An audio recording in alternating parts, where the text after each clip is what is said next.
Good afternoon, all. My name is Mr. Ibe Benjamin. I'm the CEO of Danny King Consulting. Danny King Consulting is a chartered accountant and management consultant firm. We provide the following range of services. Number one, general accounting services. Two, preparation of financial statements and other statutory reports. Complete accounting system development, internal control systems development, tax consultancy services, forensic audit and investigation services, financial analyst and investment and advisory services, merger and acquisition and due diligence, corporate restructuring and reengineering, business planning and strategy building, human resource management, outsourcing, recruitment, selection and placement, manpower training and development, marketing research and field studies, business names registration and incorporation of companies, feasibility reports, studies and preparations, project management, and many other range of services. Our contact numbers are 234 081 5662 2679, 234 081 5662 2679, or 234 080 281 77177, 234 080 281 77177. Our website is www.dannykingconsulting.com, www.dannykingconsulting.com. Our WhatsApp number is 234 090 94 93 5985, 0909 493 5985.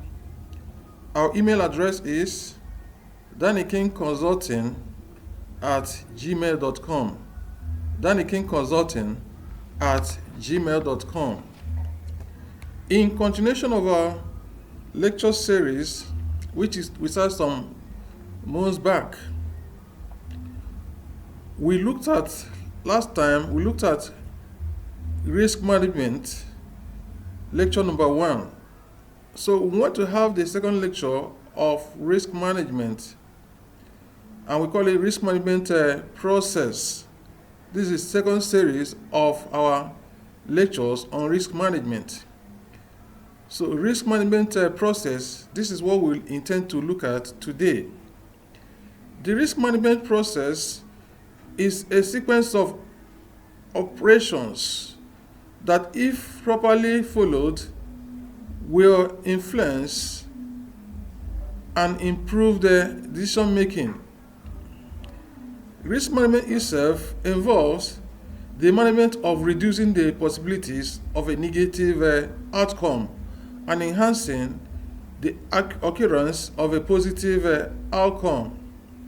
Risk management must not only involve the minimization of negative consequences, but rather it must also involve the maximization of positive consequences. It is very pertinent to note that there are no definite procedures for risk management process. Risk management process is usually determined by the organization's risk management policies, and risk management policies are formulated by the board of directors of the company. Risk management is the responsibility of those chaired in board affairs. the CEO or the board of directors, both the executive and non-executive director, depending on the type of board that the organization may be composed of. Generally, risk management process usually include 4 sequences or stages, which include the following. Number 1, risk identification. Risk identification. Number 2, risk analysis. Number 2, risk analysis. Number 3, risk evaluation. Risk evaluation. Number 4, risk control. Risk control. These are the stages involved in risk management. A combination of the analysis and evaluation stage is described as risk assessment stage. Now let's look at International Standard Organization 31,000 guidelines on risk management. International Standard Organization 31,000 guidelines on risk management. In compliance with the International Standard on Risk Management Practices, International Organization for Standards ISO, in one of its guidelines, that's ISO 31,000 guidelines, suggested the following risk management processes. Here are recommendations of risk management processes as laid down by the International Organization for Standards ISO, which lists as follows. Number 1, communication and consultation. Communication and consultation. Number 2, establish the context. Establish the context. Number 3, identify the risks. Identify the risks. Number 4, analyze the risk. Analyze the risk. 5, evaluate the risk. Evaluate the risk. 6, risk treatment. Risk treatment. 7, monitoring and review. Monitoring and review. These are the steps as identified by the International Standard Organization 31,000 guidelines on risk management. Now let's look at these steps one by one, starting with the first one, which is communication and consultation. Communication and consultation. Most organizations consider risk identification as the first step in risk management, having forgotten that there is need for proper communication and consultation from those people within and outside the organization, that's the stakeholders, that are mostly concerned with the risk. There is the need for us to have proper discussion, proper consultation and communication with those people that are charged with risk management, like those in the board of directors, among the board of directors, or those people that are concerned with risk management. We have to have proper discussions with them before we can start the process of identifying the risk. Although risks are not determined with total accuracy. It's not possible for you to determine the risk involved with total accuracy.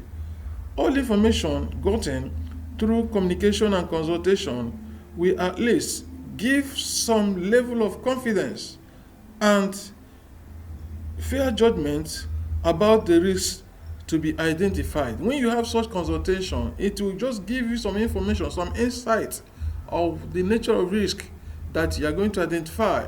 And when you now go ahead, you will now have some higher level of confidence on the work that you want to do.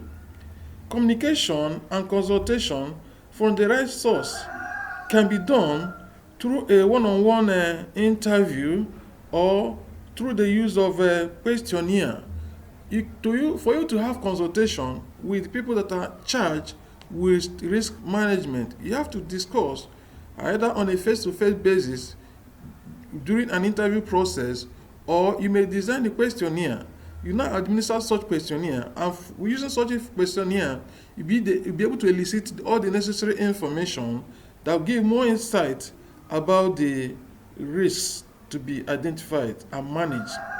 Communication and consultation helps by number one, eliciting a reliable information about the risk, and two, giving a proper understanding about the stakeholders' perception on risk management. So when you have such consultation with the people charged with risk management, it will enable you to have more reliable information about the risk and also give you proper insight and understanding how the stakeholders perceive those risk management in the organization. That's about consultation and communication. The next step in risk management, as identified by International Standard Organization 31,000 guidelines on risk management, is establish the context. Establish the context. Establishing the context includes the following. A. Establish internal context. Establish internal context. This involves the establishment of the objectives and goals of a business organization, project or activity in order to ensure that all significant risks are understood. You have to firstly have an insight of the goals and objectives of the organization, or the goal and objectives of whatever projects that are being executed. This will enable you to have proper insight about the risks that may be facing the organization. This ensures that risk decisions always support the broader goals and objectives of the business. When you're able to identify the objectives of the organization or the objectives of the project that are being carried out, it will enable you to make sure that the risk project you want to embark upon or the risk program you want to embark upon will be in line with the goals and objectives of the organization at the broader perspective. Establishing the internal context basically includes the integration of internal control system within the organization to achieve the organization's side goals and objectives. As part of you establishing the internal context, you want to integrate your risk management program with the internal control systems within the organization. An internal control system will enhance the achievement of the organization's objectives and goals. Without a proper and well-functioning internal control system, it will be so difficult for you to achieve the goals and objectives of the organization. If those internal control systems are there and yet are not working, it may just be a waste of time. You have to, apart from putting those internal control systems in place, you must also monitor them to make sure that they're actually working, so as to ensure that the objectives of the organization are being achieved. As part of you establishing the context, the next thing you have to do also is establish external context. So after you have established the internal context, you have also established the the external context. This defines the overall environment in which the business operates and includes an understanding of the clients or customers' perceptions of the business. So the next thing you have to do is that you have to establish the external context. External context defines the overall environment of the organization. This includes both the opportunity and threats, as well as the internal strengths and the weaknesses. Strengths are those resources, potentials, and capabilities that exist within the organization and that will help an organization in achieving its objectives. These exist inside the organization. They exist in the key functional areas of the organization. So in establishing the external context, you have to get an insight of what also exists inside the organization in terms of strengths and weaknesses. That means you have to carry out what referred to as SWOT analysis. Through SWOT analysis, you'll be able to identify the strengths and weaknesses.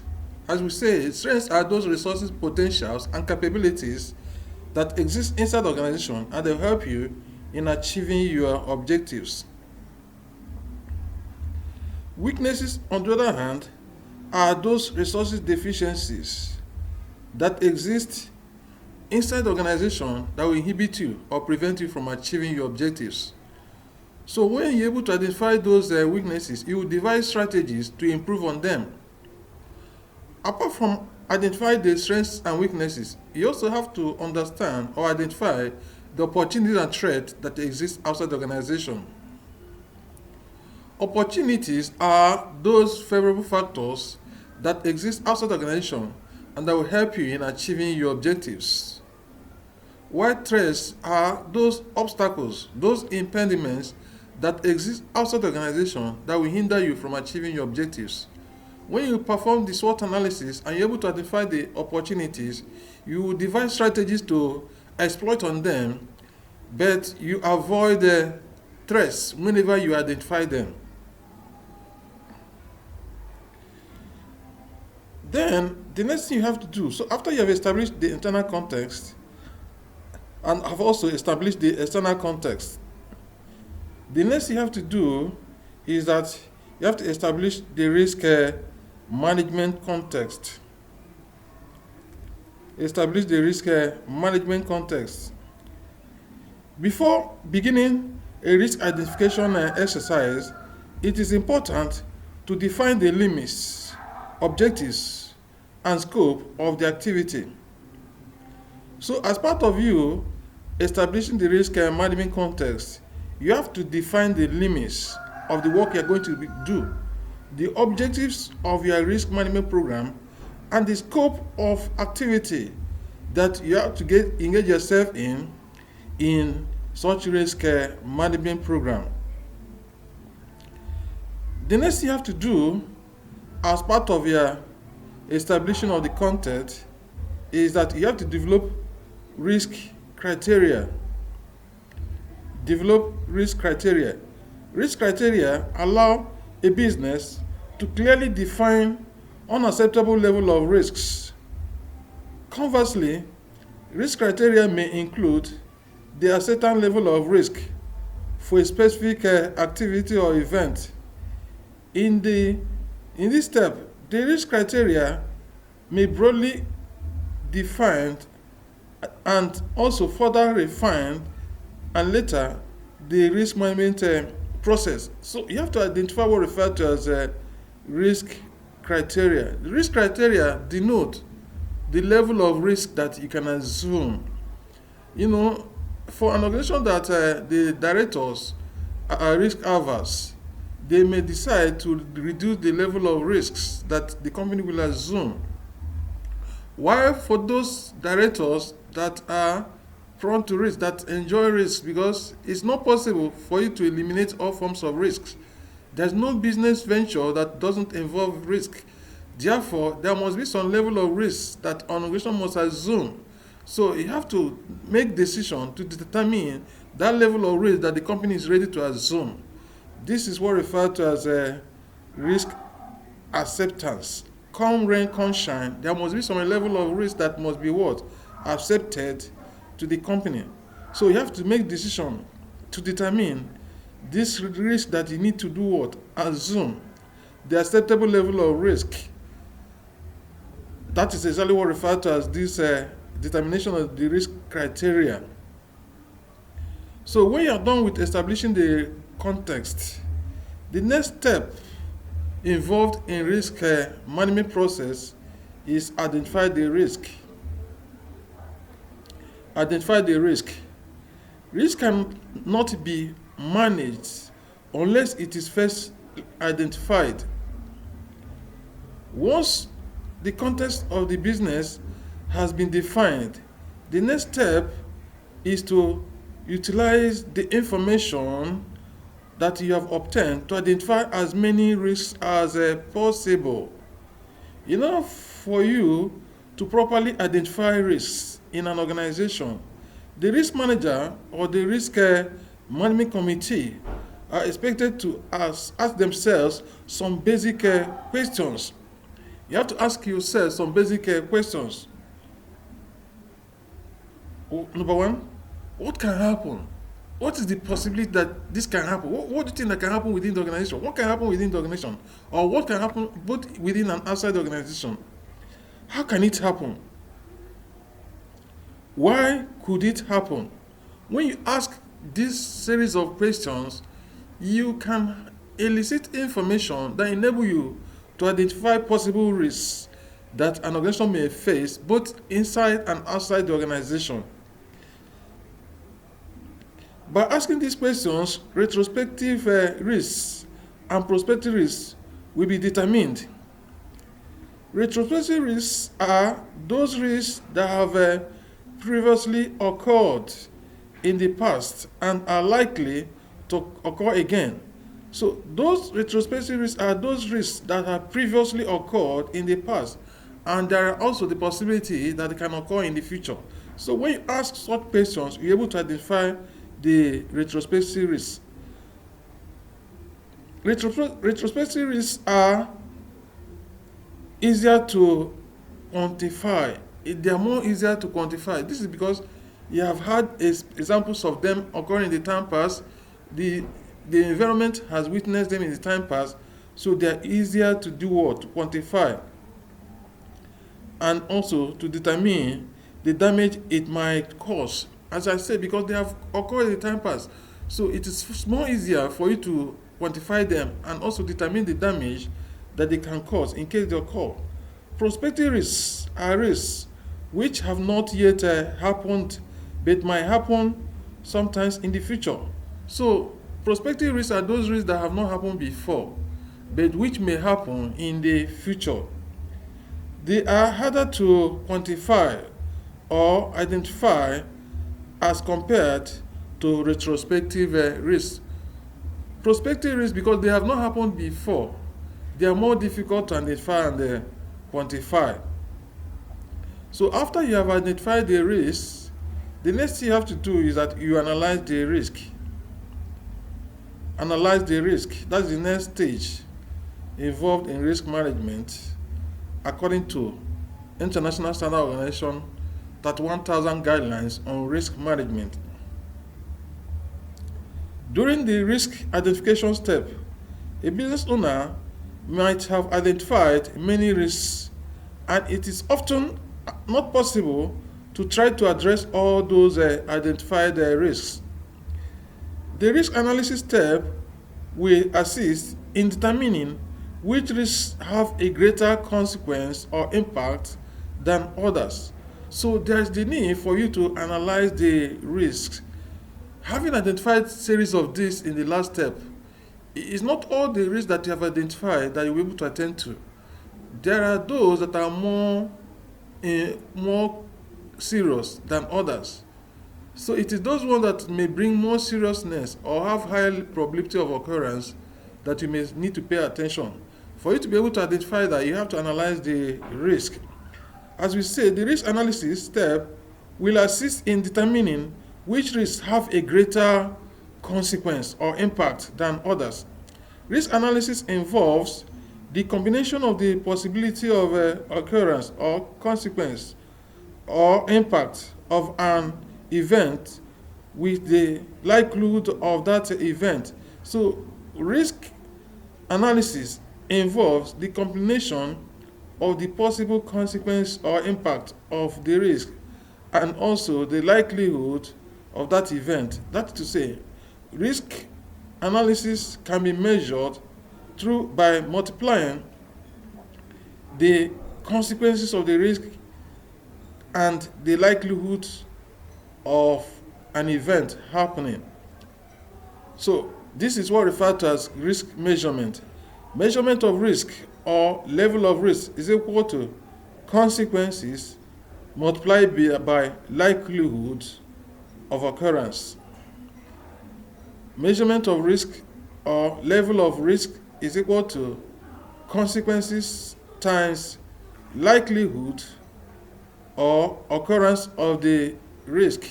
So when you look at the consequence of the event and the possibility that the event may occur, that is how we measure risk. So after the risk have been measured or have been assessed, the next step is evaluate the risk. Evaluate the risks. Risk evaluation involves comparing the level of risk found during the analysis process with previously established criteria and deciding whether these risks require treatment. Like in the previous step, we talked about establishing risk criteria, which has to do with determining the level of risk that the company is ready to assume. Now, when you have carried out your risk measurement to know the level of impact or level of risks, then you now compare the level of risk you have identified and measured with the criteria that the company is ready to assume. This step is about deciding whether risks are acceptable or if there is any need for treatment. What I'm trying to say here is this: after you have measured the level of risk and you have also established the acceptable level of risk, you now compare the risk that you have measured and that company's acceptable level. This will now give you an insight whether there is the need for you to treat their risk. There are ways that you can treat the risk. We are going to discuss that subsequently. Risk acceptance will occur if the benefits far exceed the cost of treatment of the risk. The company will be ready to accept a particular risk when the benefits that occur or follow such risk far exceed the cost of treatment of the risk. Number B, the opportunities presented outweigh the threats to such a degree that the risks are justified. When the opportunities presented by the risk outweigh the threats to such a degree that the risks are justified, then that is the possibility that such risk should be accepted. The third thing is that the risk is such that there is no way of avoiding the risk. If you are faced with a risk that come rain, come shine, the company must assume that risk. Then you don't have any other choice than to accept that level of risk. So these are the conditions that make an organization to accept the risk. As we said before, the first one is that the benefits far exceed the cost of treatment of the risk. Number two, the opportunities presented outweigh the threats to such a degree that the risks are justified. Three, the risk is such that there is no way of avoiding the risk. Come rain, come shine, you can't avoid such a risk. Then you have to accept the risk. The next step in our risk management process is treat the risk. Treat the risk. Risk treatment involves identifying options for treating or controlling risk in order to either reduce or eliminate negative consequences or to reduce the likelihood of an adverse occurrence. So, what we mean by risk treatment is to come up with a strategy either to eliminate the risk or to reduce the impact of the negative consequence when such risks occur. Risk treatment should aim to enhance positive occurrence. There are so many ways that risk can be treated. We're going to discuss that as we move on in the lecture. But through a thorough framework, we can treat risk. Risk can be treated through transfer.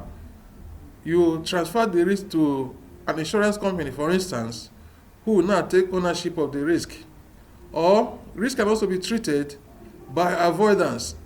You avoid involving yourself in that business that will expose you to risk, or in that project that will expose you to risk. Risk can also be treated through reduction.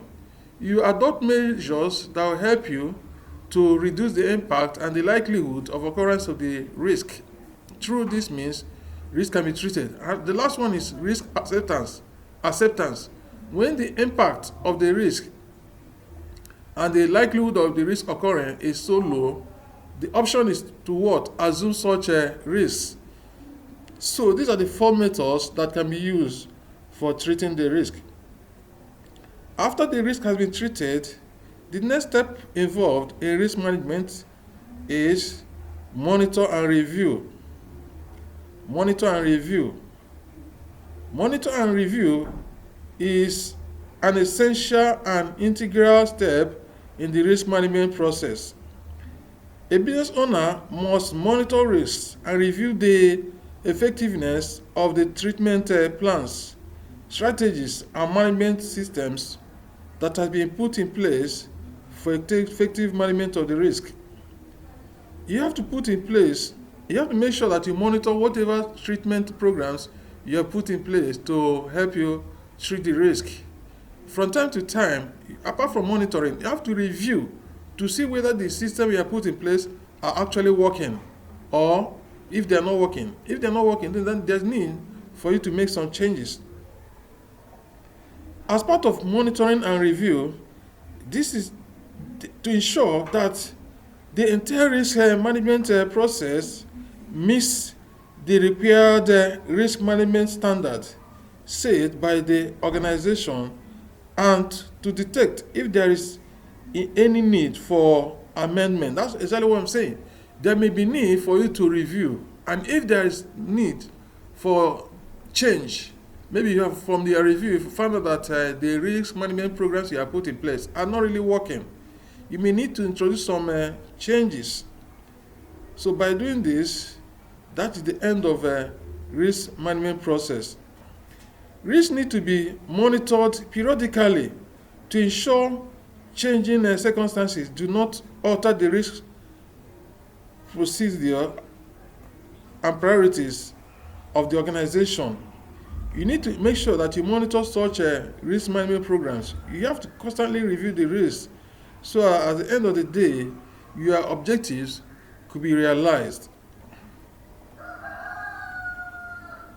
Now let's look at the key elements of International Standard Organization 31000 framework on risk management. There are some key elements that were identified by ISO 31000 framework. The main elements of ISO 31000 framework was specifically designed in order to ensure the effectiveness of the above suggested risk management process. The framework includes the following. Number one, risk architecture. Risk architecture refers to the roles and responsibilities of each person regarding the risk management, as well as the risk reporting structure in the organization. Number two, risk strategy. The risk strategy of an organization should be clearly specified, which must include the risk management action plans as well as those resources to support the risk management activities. Number three, risk protocol. Risk protocol. Risk protocol, with reference to International Standard Organization 31000 guideline, refers to the rules and procedures for implementing risk management methodologies that should be applied within the organization.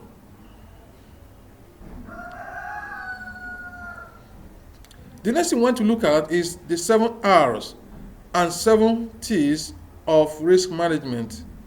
7 R's and 4 T's of risk management. The International Organization for Standardization developed the 7 R's and 4 T's popularly to support the implementation of each risk management process.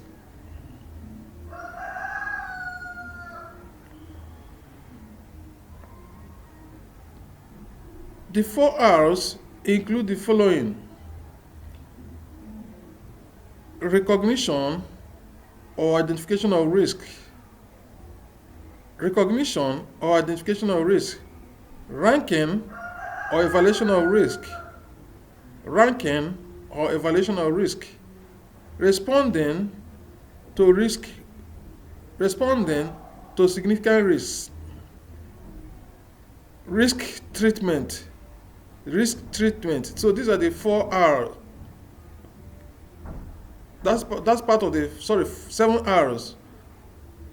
Then under the risk treatment, we have tolerance. That is accept the risk exposure. Tolerate. Accept the risk exposure. Treat, to control by reducing the risk.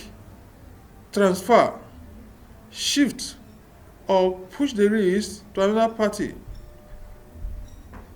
Terminate, eliminate the activity that give rise to the risk. These are what referred to as the 4 T's of risks. The 4 T's of risk management. Tolerate, that's accept the risk exposure. Treat, to control or reduce the risk. Treat, to control by reducing the risk. Transfer, shift or push the risk to another party. Terminate, eliminate the activity that give rise to the risk.